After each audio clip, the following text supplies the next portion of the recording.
Apa usaha-usaha kita, apa ibadah-ibadah kita, amaliyah-amaliyah kita yang kita persiapkan untuk menghadapi sakaratul maut, supaya husnul khatimah, supaya mencabut nyawa itu malaikat Israel ini dengan manis muka. Apa persiapan kita untuk menghadapi demikian?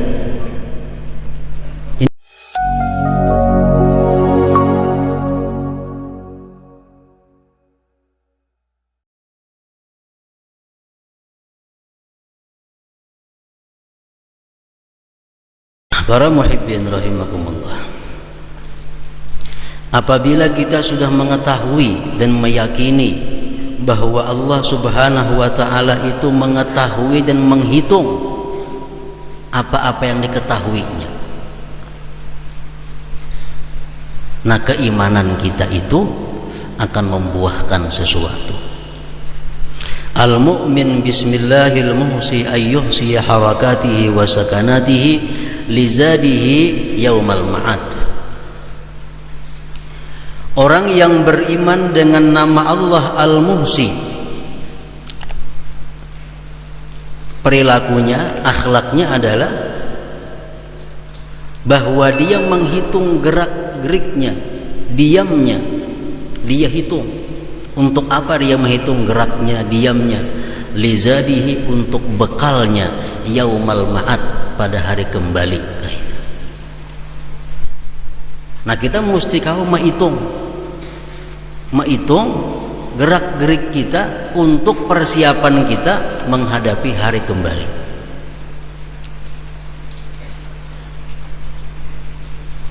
Hari akhirat, hari kembali merupakan akhir daripada perjalanan seseorang manusia, sekaligus awal daripada kekalnya seorang manusia. Nah, para muhibbin rahimakumullah, jadi kita disuruh memperhitungkan bekal kita. Untuk apa? Untuk menjalani tahapan demi tahapan menuju hari yang abadi.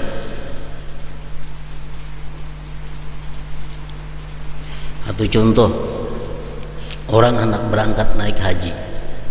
Nah, orang berangkat naik haji ini dia mempunyai perhitungan sebelum berangkat.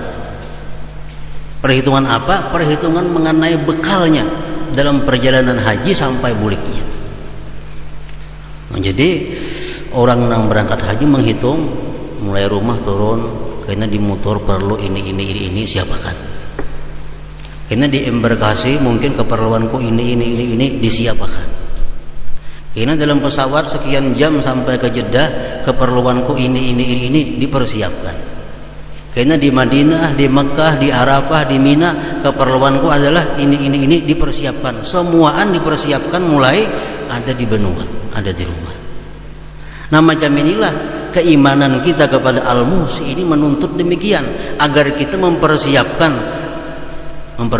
diri untuk menghadapi tahapan-tahapan kita sampai kita kembali kepada hari akhir. Nah, para muhibbin rahimakumullah,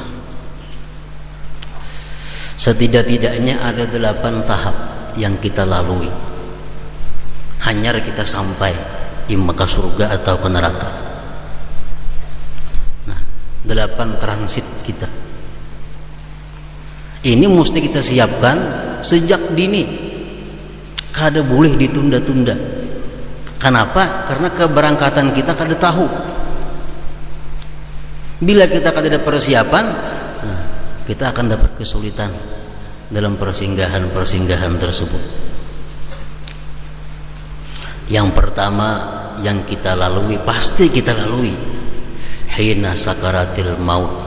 Nah, ketika kita menghadapi kematian. Nah ini kita mesti sejak dini memperhitungkan, sejak dini mempersiapkan untuk menghadapi satu hari yang mana kita pasti menemuinya, sakaratul maut. Apa usaha-usaha kita, apa ibadah-ibadah kita, amaliyah-amaliyah kita yang kita persiapkan untuk menghadapi sakaratul maut,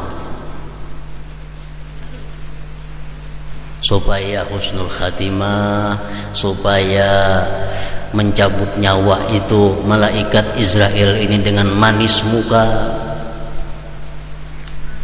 Apa persiapan kita untuk menghadapi demikian? Ini mesti diperhitungkan, mesti diperhitungkan.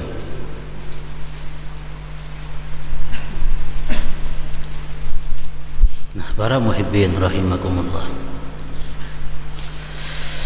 Rasulullah sallallahu alaihi wasallam di dalam beberapa hadis beliau memberikan arahan kepada kita untuk menghadapi persiapan sakaratul maut ini, supaya kita husnul khatimah dan supaya Israel itu kada terlalu angker, kada terlalu sakit. Bersabda Rasulullah sallallahu alaihi wasallam, "Man sarrahu ay yalqallahu azza wa jalla ghadan muslima falyuhafiz ala haula'i salawat haitsu yunada bihinna." Nah, ini satu. Ujar Nabi, siapa hendak, siapa kepingin mati Islam, siapa kepingin mati dalam keadaan muslim, husnul khatimah artinya ini, hendaklah jar Nabi dia memelihara sembahyang 5 waktu itu berjamaah, min haitsu yunada bihin. Jadi kita sembahyang berjamaah itu kita nyatakan, kita anggap ini persiapan menghadapi sakaratul maut supaya husnul khatimah.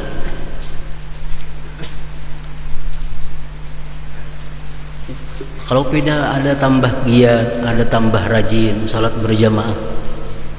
Karena ini adalah bekal. Ini kita mesti memperhitungkan supaya jangan galabakan waktu menghadapi sakaratul maut itu. Pertama, husnul khatimah, sembahyang berjamaah.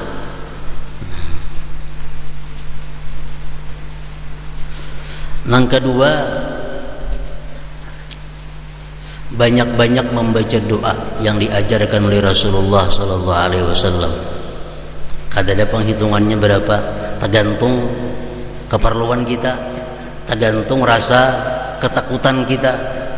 Bila makin takut menghadapi sakaratul maut, tentu makin banyak. Jadi Nabi kadang mengarahkan berapa kita membaca. Allahumma a'inni 'alal maut wa hawwinhu alayya. Ini sudah dahulu ada dijelaskan.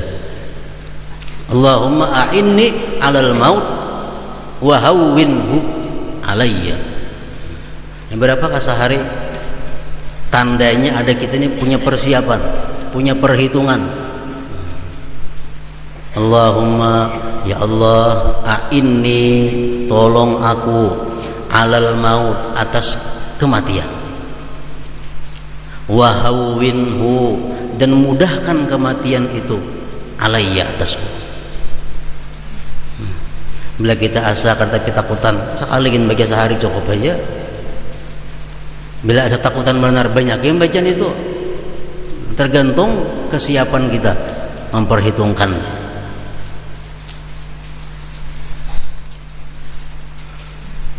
Nah, itu yang kedua. Yang ketiga, memperbanyak la ilaha illallah, zikir. Memperbanyak la ilaha illallah, zikir. Dalam hadis Rasulullah sallallahu alaihi wasallam bersabda, akhbarani Jibril anna la ilaha illallah unsul muslim inda mautih wa fi qabrih wa hina yakhruju min qabrih. Ujar Nabi, la ilaha illallah itu adalah temannya, penghiburnya orang Islam ketika dia menghadap sakaratul maut. Nah, kalau kita banyak mengucap la ilaha illallah sejak dini waktu menghadap Israel, nah ini malaikat maut ini kawan kita. Malaikat maut ini nang mendampingi apa? La ilaha illallah ini nang mendampingi kita.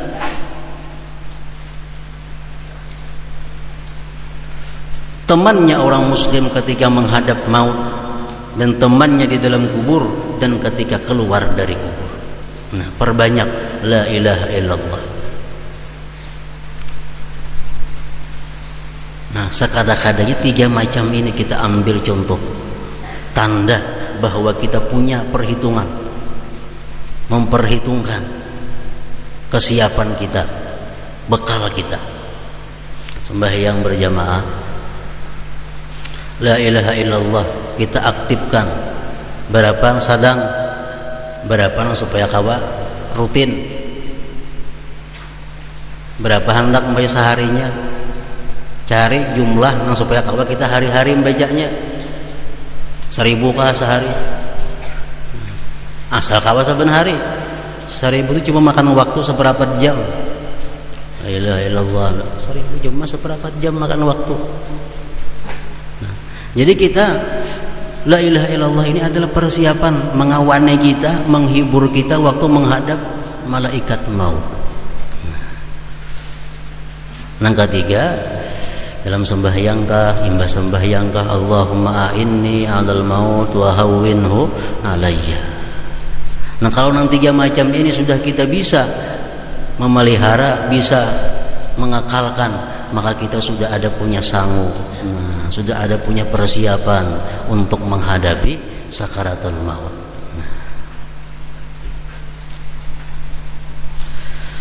Yang kedua, yang perlu kita perhitungkan sejak dini, bekal kita, sanggup kita menghadapi wa fitnatil qabri, fitnah kubur. Dalam kubur ini kita difitnah, dalam kubur ini kita disiksa, kita diuji, kita dites.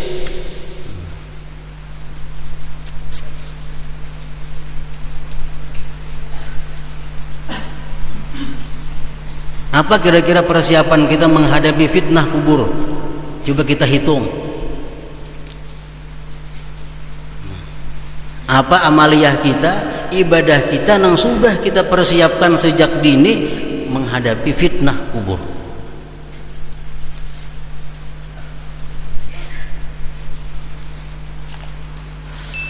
Rasulullah sallallahu alaihi wasallam bersabda, "Man qara'a suratal muluk kulla lailah lam yadurruhul fattan." Orang-orang yang tiap malam membaca surah Tabarakalladzi biyadihil muluk, tiap malam dia baca, kecuali haid kalau bini-bini, dia akan aman daripada fitnah-fitnah kubur.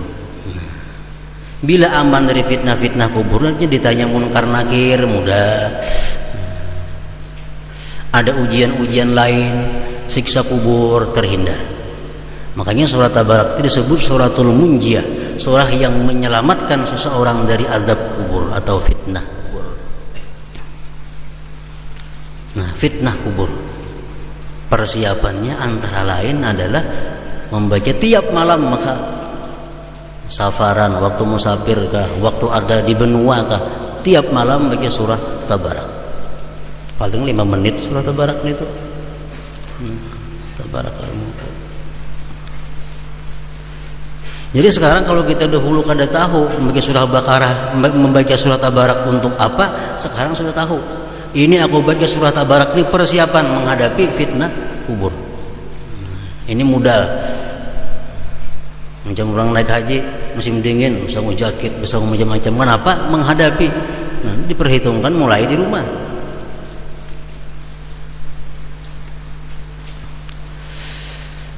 Awan, jangan lupa membaca doa yang diajarkan Rasulullah SAW di dalam tasahud akhir biasa. Allahumma inni a'udzubika min adzabil qabri wa adzabin nar wa min fitnatil mahya wal mamat wa min fitnatil masihid dajjal. Dalam tahiyat akhir. Jangan kadang-kadang baca itu. Ini adalah pelindung daripada fitnah kubur. Nah, kemudian ya sudah kita mempersiapkan fitnah kubur. Yang ketiga adalah wal muqsifihi, berdiam dalam kubur. Dalam kubur itu kita ila yaumi yub'atsun, dalam kubur sampai kena hari kiamat. Nah, ngapa bekal kita sampai hari kiamat dalam kubur nih? Ini lawas diam di kubur nih. ada yang sudah 100 tahun, ada yang sudah 1000 tahun. Nah, kalau kita mati berapa tahun aja dibangkit kayaknya. Apa persiapan kita dalam waktu yang panjang ini? Bekal kita sanggup supaya nyaman dalam berdiam dalam kubur. Nah, ujar Rasulullah sallallahu alaihi wasallam, "Idza mata ibnu Adam in qata'a lahu amaluhu illa min thalas. Sadaqatin jariyah aw ilmin yuntafa'u bih aw waladin salihin yad'u lah aw kama qala." Nah, ini bila mati manusia putus amal kecuali 3. Nah, 3 ini sedekah jariyah. Ayo dalam kubur 1.000.000 tahun ada bapak, sedekah jariyah ada tiap detik, tiap saat mengalir. Sedekah jariyah. Ada nukar tanah, tanah kada bisa habis. Selama masih dipakai orang, imam 4 setiap hari mengalir ke padang dalam kubur.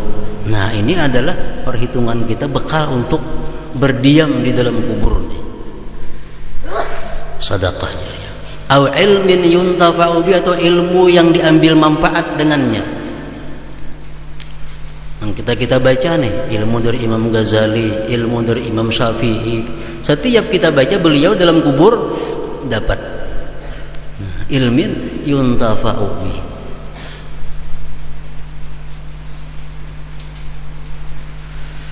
Yang ketiga, awaladin salih yad'ulah, atau anak yang saleh yang mendoakan kedua orang tuanya. Anak saleh bisa mati habis saya juga. Nah, jadi sedekah jariyah atau ilmu yang diberi, yang dimanfaatkan oleh orang. Nah, kalau sudah ada kita salah satu di antara 3 ini, nah sudah kita hitung, ini sudah cukup untuk bekalku berdiam dalam kubur kaina. Nah, selesai sudah. Sedekah jariyah. Kemudian tahapan yang keempat, kelima dan keenam, hari dibangkit dari kubur, dihalau menuju satu tempat disebut mahsyar. Nah, ini hari yang berat. Ini perlu kita perhitungkan, perlu diihsa. Ujar Rasulullah sallallahu alaihi wasallam dalam satu hadis yang maksudnya antara lain bahwa manusia itu dibangkit daripada kuburnya dihalau menuju padang mahsyar dalam keadaan sangat lapar, dalam keadaan sangat haus, dalam keadaan telanjang bulat. Maka itu kita, kalau kita kada ada persiapan, lapar, kemana mencari makanan, haus, telanjang bulat. Lalu Nabi kita mengajarkan, man at'ama lillah at'amahu, wa man saqa lillah saqahu, wa man kasa lillah kasahu. Ujar Nabi, siapa yang dalam dunia ini suka memberi makan orang karena Allah, nah, kaina Allah beri makan dia, bangkit dari kuburnya menuju padang mahsyar. Barang siapa yang memberi minum kepada orang lain karena Allah, Allah akan beri minum dia, bangkit dari kubur sampai hari mahsyar di padang mahsyar. Siapa yang memberi pakaian kepada orang muslim, orang beriman karena Allah, Allah akan beri pakaian dia dari bangkit kubur sampai ke menuju mahsyar. Nah, ini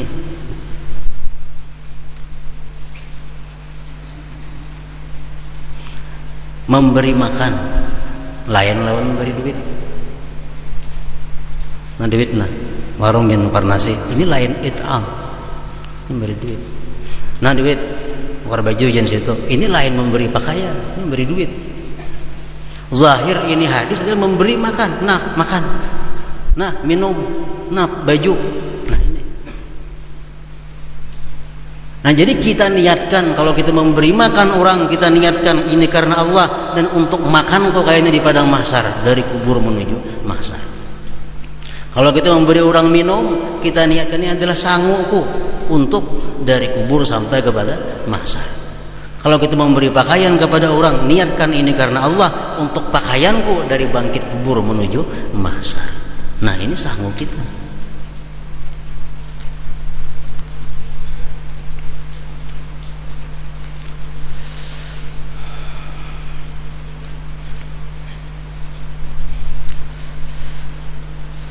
Nah, nangka 7 tahapan yang kita lalui lagi adalah hisab.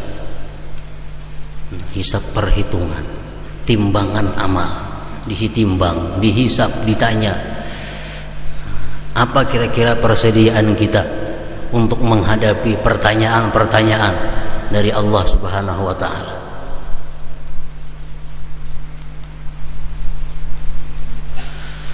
Kayak apa caranya supaya kita bisa selamat daripada hisab ini?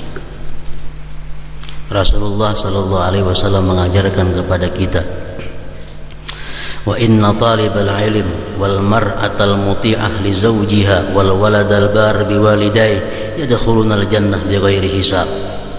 Orang-orang yang menuntut ilmu agama, laki-laki ke bini-bini, sampai ke mati-matinya tetap statusnya adalah penuntut ilmu agama. Sampai ke mati-mati status orang ini penuntut ilmu agama. Perempuan-perempuan yang bakti kepada suaminya, yang muti'ah, yang taat kepada suaminya. Anak-anak yang bakti kepada kedua orang tuanya, yadkhulunal jannah bighairi hisab, mereka itu masuk surga tanpa melalui hisab. Nah, ini sanggup menghadapi hari hisab itu. Jadi kalau kita menuntut ilmu sampai mati jangan hilang. Tital menuntut ilmu itu jangan sampai hilang. Sebulan sekali mengaji itu kada menuntut ilmu agama karena seminggu sekali kada menuntut ilmu agama juga. Orang itu dikatakan pedagang. Sebulan sekali ke pasar, mulai pedagang pedagang. Pastinya hari-hari ke pasar. Sakadangnya kalau kali seminggu kapakan. Nah, hanya dikatakan pedagang. Penuntut ilmu pun macam itu juga. Kalau kita mati dalam keadaan menuntut ilmu, perempuan mati dalam keadaan bakti kepada suaminya, bakti kepada orang tuanya, nah itu sudah. Yadkhulunal jannah bighairi hisab, masuk surga tanpa dihisab. Yang terakhir, tahapan yang perlu kita perhitungkan untuk kesiapannya adalah indas sirat, di titian siratal mustaqim. Nah, ini final. Ini final ini. Bila menyebarang selamat sudah. Ujar Nabi kita, ada yang seperti kilat menyambar, ada yang seperti angin yang kencang, ada seperti kuda, ada seperti nang orang berjalan biasa, ada nang pakayukut, ada nang bekisut, pas di tengah gugur. Nah, ini sirat. Bila kita kada wahai ini memperhitungkan untuk persiapan sirat ini, gugur kita. Bila kada kita persiapkan. Ujar Nabi dalam satu hadis yang maksudnya Allah kada akan menghimpunkan dua keamanan dan dua ketakutan. Barang siapa takut di dalam dunia terhadap akhirat, dia akan aman di akhirat. Tapi siapa-siapa yang merasa aman dalam dunia menghadapi akhirat, dia akan ketakutan di akhirat. Nah, kalau takut di akhirat pasti kita bersiap-siap. Kalau takut pasti memperhitungkan. Rasulullah sallallahu alaihi wasallam bersabda, memberikan arahan kepada kita untuk meniti siratal mustaqim. Ujar Nabi kita, asbatukum ala sirat asyaddukum hubban li ahli baiti. Satu, orang yang paling kuat pijakannya di siratal mustaqim. Kadang tegelincir, kuat pijakannya. Orang yang paling kuat, asbatukum ala sirat, orang yang paling tetap pijakannya di atas siratal mustaqim itu asaddukum hubban li ahli baiti, orang yang paling sangat cinta ya Nabi kepada keluargaku. Nah ini bekal juga, sanggup juga. Asaddukum hubban li ahli baiti. Yang kedua, ada lagi hadis mengatakan may yakunil masjid baitah daminallahu birrauh warrahmah wal jawaz ala sirat. Barang siapa yang masjid itu laksana rumahnya, masjid laksana rumah, Allah jamin dia dapat kelapangan, dapat rahmat dan lulus di siratal mustaqim. Arti masjid yang kayak rumah tuh kayak apa? Ya sekadang-kadangnya 5 kali sehari ke masjid, pulang bulik masjid saja orang ini. Ada mesti kaum, bila kaum masuk ke situ ada mesti juga. Orang nang masjid itu macam rumahnya, banyak beriktikaf di masjid atau seringkali berjamaah menghadiri acara keagamaan di dalam masjid. Nah ini orang nang Allah jamin jawaz lulus di siratal mustaqim.